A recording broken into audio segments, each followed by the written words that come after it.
Assalamualaikum warahmatullahi wabarakatuh. Kami dari kelompok LHS TBB 54 Sumatera Selatan akan menjelaskan tentang Taman Nasional Sembilang. Kelompok kami terdiri dari Abdul Aziz, Zerima Ratu Salma, Wiana Safitri, Nabrida Wulandari Said, Muhammad Sofar, dan Nabila Febrianti Sofyan.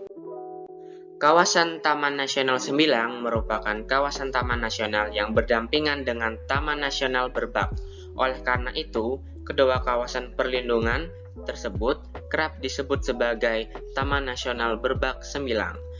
Kawasan ini seluas 202.896,31 hektar yang berada di Provinsi Sumatera Selatan.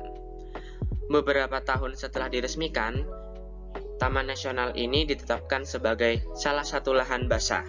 Hal ini disebabkan sesuai dengan kondisi alam yang dimilikinya, yaitu berupa perpaduan antara daratan dan perairan.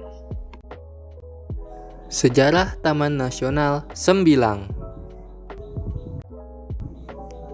Sejarah pembentukan Taman Nasional Sembilang dimulai pada tahun 1994. Pada tahun tersebut, lebih tepatnya pada tanggal 28 Februari 1994, pemerintah daerah Sumatera Selatan mengeluarkan peraturan daerah tingkat 1 Sumatera Selatan nomor 5 tentang rencana tata ruang wilayah Provinsi Sumatera Selatan. Pada peraturan tersebut, Gubernur Provinsi Sumatera Selatan menunjuk semua kelompok hutan, di antaranya Suaka Marga Satwa Terusan Dalam, Hutan Produksi Terbatas Terusan Dalam, Hutan Lindung Sembilang, dan area perairan yang akan dijadikan hutan suaka alam seluas 205.750 hektar. Selanjutnya, pada tahun 1996, Ditjen Bangda, Departemen Dalam Negeri, bekerja sama dengan Ditjen Perlindungan Hutan dan Pelestarian Alam melakukan pengkajian potensi kawasan hutan suaka alam Sembilang dan sekitarnya. Hasil dari kajian tersebut melahirkan kesimpulan bahwa kawasan hutan tersebut memenuhi persyaratan dan kriteria untuk menjadi kawasan pelestarian alam dan bentuk kawasan taman nasional. Sebagai bentuk tindak lanjut dari hasil kajian tersebut, pada tahun 1998, akhirnya Gubernur Sumatera Selatan menyetujui usulan untuk mengubah status hutan suaka alam Sembilang menjadi calon taman nasional. Pada akhirnya, pada tahun 2001, melalui surat keputusan Menteri Kehutanan, penunjukan kawasan hutan dan perairan di wilayah Provinsi Sumatera Selatan untuk menjadi kawasan Taman Nasional Sembilang disetujui. Penetapan secara resmi menjadi Taman Nasional dikeluarkan pada tahun 2003 melalui surat keputusan Menteri Kehutanan mengenai penetapan status kawasan Taman Nasional Sembilang seluas 202.896,31 hektar. Kondisi alam Taman Nasional Sembilang. 1. Letak dan topografi. Secara administratif, kawasan Taman Nasional Sembilang berlokasi di Kabupaten Banyuasin dan Kabupaten Musi Banyuasin, Provinsi Sumatera Selatan. Kondisi topografi Taman Nasional ini yaitu datar dan bergelombang dengan ketinggian bervariasi antara 0 sampai 500 meter di atas permukaan laut. 2. Iklim dan hidrologi. Suhu di Taman Nasional Sembilang ini berada pada kisaran antara 22 sampai 33 derajat Celcius. Sedangkan curah hujan rata-rata sebesar 260 mm per tahun. Terdapat banyak sungai yang mengalir di kawasan yang didominasi oleh perairan ini. 3. Geologi dan tanah. Formasi geologi Taman Nasional Sembilang adalah bagian dari sedimen Palembang yang merupakan dataran rawa terbesar. Selain itu, kawasan ini terdiri atas endapan rawa dan endapan aluvial. 4. Ekosistem dan zonasi. Beberapa tipe ekosistem di Taman Nasional Sembilang merupakan ekosistem hutan rawa gambut, ekosistem hutan rawa air tawar, dan ekosistem hutan riparian. Sementara itu, pengelolaan Taman Nasional yang menerapkan sistem zonasi terdiri atas 6 zona. Keenam zona tersebut adalah zona khusus seluas 4.083.641 hektar, zona inti seluas 83.184.798 hektar, zona rimba seluas 105.727.081 hektar, zona rehabilitasi seluas 5.477.014 hektar, zona pemanfaatan seluas 2.497.818 hektar, dan zona tradisional seluas 4.083.641 hektar. Flora, ada beberapa jenis tumbuhan yang dapat ditemukan di Taman Nasional Sembilang. Di antaranya gajah paku, nipah, cemara laut, pandan, laut waru, nibung, celutung, manggeris, dan gelam tikus. Adapun tumbuhan mangrove yang hidup di kawasan Taman Nasional Sembilang, yaitu Rhizopora, Nepenthes ampullaria yang merupakan spesies indikator pada gambut dalam. Kemudian Bruguiera. Tumbuhan mangrove lainnya adalah Candelia candel, Soneratia, Avicennia, Seriops, Silocarpus, dan Exosaria agolaca. Dijumpai pula flora jenis ramin yang merupakan tumbuhan dilindungi, spesies nibung, kantong semar, dan berbagai spesies palem. Taman Nasional Sembilang juga menjadi habitat spesies anggrek lokal seperti Cymbidium hartinahiahium dan Dendrobium macrophyllum. Fauna yang ada di Taman Nasional Sembilang berdasarkan data terdapat 53 spesies mamalia yang hidup di Taman Nasional ini.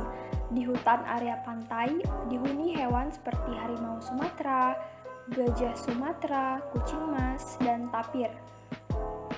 Sedangkan untuk kelompok mamalia air yang hidup di kawasan ini, contohnya seperti lumba-lumba tanpa sirip punggung, lumba-lumba air tawar atau pesut, dan lumba-lumba bungkuk. Sedangkan untuk kelompok reptil yang menghuni kawasan perairan Taman Nasional Sembilang ini berjumlah 16 spesies. Di antaranya seperti buaya air asin, buaya, labi-labi berukuran besar, dan ular punti masak. Diketahui ada 28 spesies burung air migran yang kerap singgah di areal Taman Nasional ini. Nah, rata-rata puluhan burung tersebut itu berasal dari Siberia yang dapat kita jumpai pada sekitar bulan Oktober.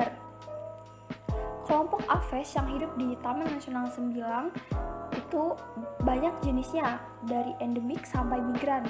Beberapa contoh diantaranya seperti bangau tongtong, ibis cucuk besi, dan pucuk ular Asia.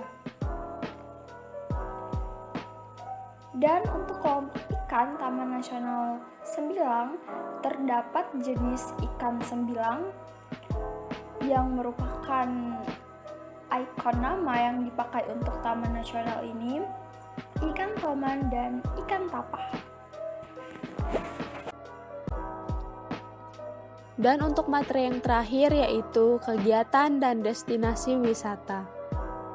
Berbagai kegiatan dapat dilakukan di kawasan Taman Nasional Sembilang, mulai dari yang sederhana sampai dengan yang ekstrim.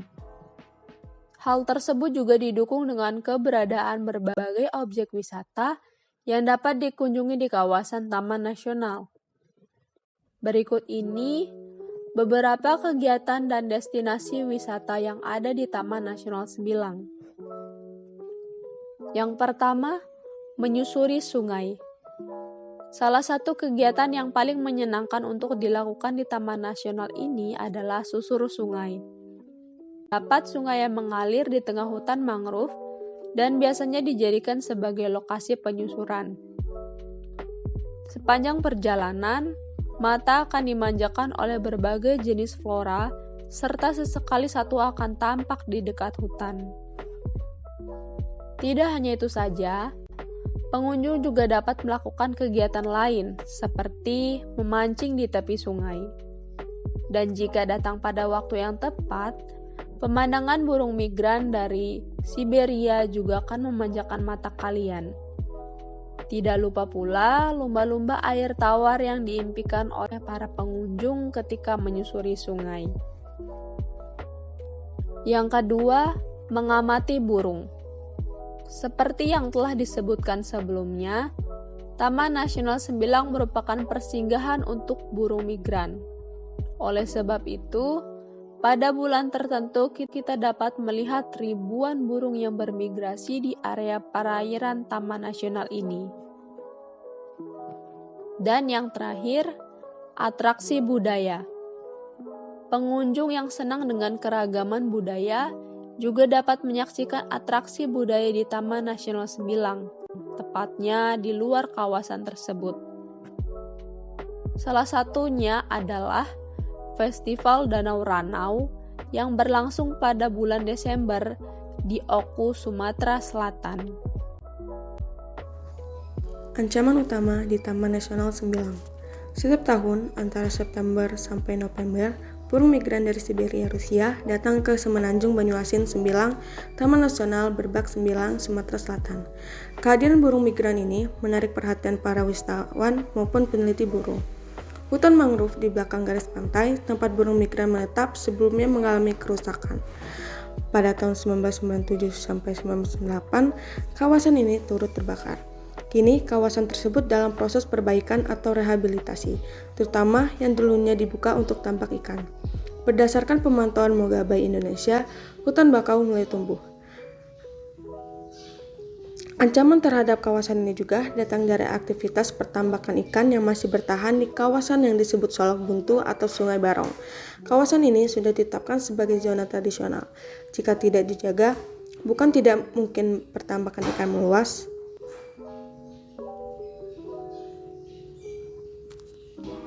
membuat hutan bakau sebagai penyangga zona inti menjadi terbuka dan rusak. Tentunya berpengaruh pada kehadiran burung migran. Ancaman sampah plastik. Dari pantauan Mogabai Indonesia, sampah plastik menjadi ancaman serius di Sembilang. Perilaku membuang sampah, khususnya sampah plastik, sangat menonjol, baik yang dilakukan masyarakat sekitar, nelayan, maupun para pengunjung. Di Dusun Sembilang tidak terlihat tempat sampah, semuanya membuang ke udara. Baiklah, itu saja dari kami. Kami ucapkan terima kasih. Mohon maaf bila ada salah kata. Wassalamualaikum warahmatullahi wabarakatuh.